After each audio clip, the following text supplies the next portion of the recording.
Hello everyone, कैसे हो। तो आज स्टार्ट करने जा रहे हैं BSc semester 1 in organic chemistry का एक नया टॉपिक का नाम है एटॉमिक रेडियाई।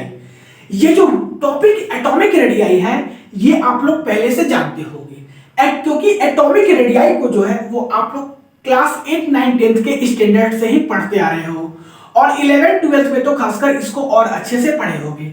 नहीं तो हम उसी चीज को इस क्लास में केवल इंट्रोडक्शन देखेंगे एटॉमिक रेडियाई के बारे में, जो कि आप लोग 7, 8, 9, 10 में पढ़े और उसके बाद फिर 11, 12 में क्या पढ़े दोनों को कंपैरिजन करेंगे बस इस क्लास में। और इसके बाद वाला जो वीडियो बनाएंगे उसमें हम अच्छे से डिटेल देखेंगे एटॉमिक रेडियाई को। तो बहुत लोग इसी वर्ड एटॉमिक रेडियाई को ही एटॉमिक रेडियस भी बोलता है। तो यहाँ पे डिफरेंस क्या आ जाता है, बस केवल वर्ड का, एक रेडियस और एक रेडियाई। तो आपके मन में ये हमेशा क्वेश्चंस एराइज हो रहा होगा कि क्या रेडियस और रेडियाई दोनों जो है वह डिफरेंट वर्ड है या सेम वर्ड है। तो आपको हम बता दें कि जो रेडियस और रेडियाई है दोनों सेम वर्ड है, इससे आपको कंफ्यूज नहीं होना। जो रेडियस वर्ड होता है वो एक सिंगुलर वर्ड होता है, सिंगुलर फॉर्म होता है, और उसी का प्लूरल फॉर्म जो है वह क्या होता है, रेडियाई। तो इससे कांसेप्ट में कोई चेंजेस नहीं आएगा। नहीं, आप एकदम क्या रहिए, निश्चिंत रहिए, दोनों सेम वर्ड है। बात करते हैं एटॉमिक रेडियाई की। तो एटॉमिक रेडियाई का नाम लेते ही आपको पता चल जाता होगा कि जो एटम का रेडियस होगा वही क्या होगा, एटॉमिक रेडियाई। तो उसी एटम के रेडियस को हम किसमें बात करते हैं, एज अ डायग्राम में। कैसा डायग्राम, एटॉमिक डायग्राम में। तो वही हम काम किए हैं कि एक एटम ले लिए हैं, नहीं एक एटम ले लिए हैं जिसका कि हम डायग्राम बना दिए हैं। तो एक एटम में पर्टिकुलरली क्या क्या होता है उस पर सबसे पहले बात करते हैं। एटम जो है उसके सेंटर में, सबसे बीचों बीच सेंटर में क्या होता है, न्यूक्लियस होता है। और उस न्यूक्लियस में क्या होता है, प्रोटॉन होता है और न्यूट्रॉन होता है। प्रोटॉन जो है वह पॉजिटिव चार्ज होता है और न्यूट्रॉन जो है वह न्यूट्रल चार्ज होता है। तो न्यूट्रॉन को हम लोग नहीं दिखाते हैं क्योंकि न्यूट्रल चार्ज होता है, और प्रोटॉन को दिखाते हैं क्योंकि पॉजिटिव चार्ज होता है। तो यही प्रोटॉन्स को यहाँ पे दिखा दिए किसमें, न्यूक्लियस में। ये हमारा क्या है, न्यूक्लियस है। और इसके बाहर जो है वह क्या होता है, ऑर्बिट होता है। इसी न्यूक्लियस के बाहर एटम में क्या होता है, ऑर्बिट होता है। और इसी ऑर्बिट को हम लोग सेल के नाम से भी जानते हैं। ऑर्बिट कह लो या सेल कह लो, दोनों सिमिलर वर्ड है, ठीक है। तो हम बोले कि न्यूक्लियस होता है और उसके बाहर क्या होता है, ऑर्बिट होता है। बहुत सारा ऑर्बिट होगा, और जो बाहर ऑर्बिट होगा इस ऑर्बिट में इलेक्ट्रॉन घूमता है, इलेक्ट्रॉन का मूवमेंट होता है। तो फिर से सुनिए, हम क्या बोले, हम बोले कि एक एटम में क्या क्या होता है, सेंटर में न्यूक्लियस होता है, न्यूक्लियस में प्रोटॉन और न्यूट्रॉन होता है। न्यूट्रॉन को नहीं दिखाते हैं यहाँ पे, केवल प्रोटॉन को दिखाते हैं, पॉजिटिव चार्ज को दिखाते हैं, क्योंकि न्यूट्रॉन जो है वह न्यूट्रल होता है। और इसके बाहर में ऑर्बिट होता है, बहुत सारा ऑर्बिट होगा। हम यहाँ पे केवल एक दो ही ऑर्बिट को दिखा रहे हैं क्योंकि हमें डेफिनेशन उसको समझना है। और उस ऑर्बिट में जो है वो इलेक्ट्रॉन का मूवमेंट होगा। अब इलेक्ट्रॉन भी बहुत सारा होगा, लेकिन हम एक ही का बात कर रहे हैं क्योंकि हमें डिफिनेशन समझने में दिक्कत ना हो। बहुत सारा रहेगा तो आपको डायग्राम क्लियरली नहीं दिखाई पड़ेगा, इसके चलते हम केवल एक ही इलेक्ट्रॉन को लिए हैं। तो एटॉमिक रेडियस को डिफाइन कैसे करते हैं, तो ये जो न्यूक्लियस होता है, यहाँ जो आपको सेंटर में जो पॉजिटिव चार्ज दिख रहा है, जो प्रोटॉन दिख रहा है, ये जो न्यूक्लियस होता है, और जो सबसे बाहर ऑर्बिट का इलेक्ट्रॉन होता है। किसी भी एटम में न्यूक्लियस और सबसे आउटर मोस्ट ऑर्बिट का इलेक्ट्रॉन के बीच का जो डिस्टेंस होता है इसी को बोलते हैं एटॉमिक रेडियाई। ये आप लोग बहुत पहले से पढ़ते आ रहे होंगे।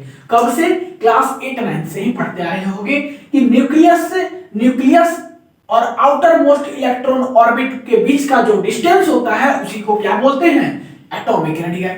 इसी को यहाँ पे हम डिफाइन किए हैं कि distance of the electron in the outermost shell from the nucleus of the atom is called atomic radius या एटॉमिक रेडियाई। नहीं तो ये तो आपका बेसिक डिफिनेशन हुआ जो कि आप लोग 10th क्लास तक पढ़ते आए हो। नहीं तो ये जो डेफिनेशंस है ये आगे चल करके गलत हो गया। कैसे गलत हुआ आपको खुद रियलाइज होगा, वो चीज आप सुनिए थोड़ा सा।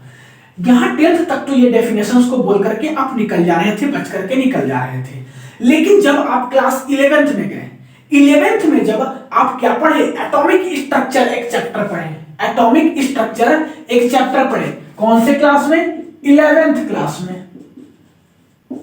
तो तो जब 11th क्लास में आप एटॉमिक स्ट्रक्चर चैप्टर पढ़ें तो वहां पे क्या देखें कि इलेक्ट्रॉन जो है वो क्या होता है, वेव होता है। पहले से क्या जानते थे कि इलेक्ट्रॉन एक पार्टिकल होता है, तब तो ये डेफिनेशंस वैलिड था।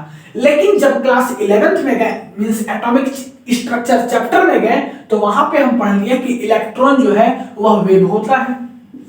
तो जब इलेक्ट्रॉन वेव होगा तो इलेक्ट्रॉन कैसे ट्रेवल करेगा, वेव के जैसा ट्रेवल करेगा। मींस कह सकते हो कि देन नॉट डिफाइंड बाउंड्री और पाथ, मींस इलेक्ट्रॉन का जो है वह पाथ और बाउंड्री डिफाइंड नहीं है, क्योंकि इलेक्ट्रॉन क्या है, वेव है। ये खुद हम लोग क्लास 11th में पढ़े। मींस इसको पढ़ने के बाद जो एटम का हम लोग डायग्राम बना रहे हैं वो कुछ ऐसा होगा। पहले एटम का डायग्राम कुछ ऐसा था, अब एटम का डायग्राम कुछ वैसा होगा। दोनों में डिफरेंस क्या है वो चीज अभी आप डायग्राम को समझिए। पहले हम लोग क्या देखे थे कि एक न्यूक्लियस था, न्यूक्लियस में प्रोटॉन और न्यूट्रॉन होता है, इसके बाहर ऑर्बिट होता है, ऑर्बिट में इलेक्ट्रॉन घूमता है। यहां पर भी हम लोग सिमिलर वही चीज देख रहे हैं, बस डिफरेंस क्या चीज का देखें कि पहले देखे थे कि इलेक्ट्रॉन सिंपली ऑर्बिट में घूमता है, ठीक है। लेकिन अब क्या देख रहे हैं कि इलेक्ट्रॉन जो है वह क्या होता है, वेव होता है। इलेक्ट्रॉन क्या होता है, वेव होता है। जब इलेक्ट्रॉन वेव होगा तो ये कुछ वेव के जैसा ट्रेवल करेगा। ये कुछ कैसा ट्रेवल करेगा, वेव के जैसा ट्रेवल करेगा। और जब वेव के जैसा ट्रेवल करेगा तो इसका जो ये वाला आउटर मोस्ट सेल ऑर्बिट का जो पाथ था, ये वाला, ये फिक्स नहीं होगा, ये कुछ ऐसा होगा। तो जो हम बोलते थे कि न्यूक्लियस और आउटर मोस्ट ऑर्बिट का जो डिस्टेंस होगा इसको एटॉमिक रेडियस बोलेंगे, तो ये कॉन्सेप्ट तो गलत हो गया, क्योंकि इसका बाउंड्री तो डिफाइंड नहीं है। तो कैसे आप बोल रहे हो, पहले तो मान लीजिए कि हम नहीं पढ़े थे कि इलेक्ट्रॉन वेव होता है, तो क्लियरली बोलते थे कि ये जो पाथ है और यहां से लेकर के न्यूक्लियस के बीच का जो डिस्टेंस होगा इसी को बोलेंगे एटम का रेडियस, मींस एटॉमिक रेडियस। लेकिन अब तो जो है ये फिक्स नहीं है, ये कुछ वेव के जैसा है। जब वेव के जैसा है तो आप इसको कैसे डिफाइन करोगे कि एटॉमिक रेडियस क्या होता है। ये कोई फिक्स पाथ तो नहीं है, तो इसको डिफाइन करना क्या हो गया, मुश्किल हो गया। तो ये जो आपका डेफिनेशन था जो कि आप क्लास 10th तक पढ़ते आए वो गलत हो गया। कब, क्लास 11th में। क्लियर। तो हम डिफरेंस बता रहे थे कि क्लास 10th तक का कॉन्सेप्ट क्या था और क्लास 11th में जाकर के कॉन्सेप्ट क्या हो गया। ये जो बात किया गया वो ये जो बात किया गया वो किसमें बात किया गया, ये कॉन्सेप्ट फ्री स्टेट में। ये जो बात किया गया वो कॉन्सेप्ट फ्री स्टेट में बात किया गया, और ये हम जो बात करेंगे वो बात करेंगे बॉन्डेड स्टेट में नहीं, या इसी को कहते हैं interaction state, non free state में जिसको कह सकते हो। तो इसी कॉन्सेप्ट को अब हम लोग क्या करेंगे कि चेंज करके पढ़ेंगे। So it can be measured in new state. ये जो एटॉमिक रेडियस को डिफाइन करने का जो तरीका होगा वो एक नया स्टेट में देखेंगे, और जो नया स्टेट होगा वो कैसा स्टेट होगा, बॉन्डेड स्टेट, और इसी को कहते हैं interaction state. Means atomic radius को अब हम लोग इसमें पढ़ेंगे बॉन्डेड स्टेट में या तो फिर इंटरेक्शन स्टेट में। बॉन्डेड स्टेट और इंटरेक्शन स्टेट दोनों सेम चीज है।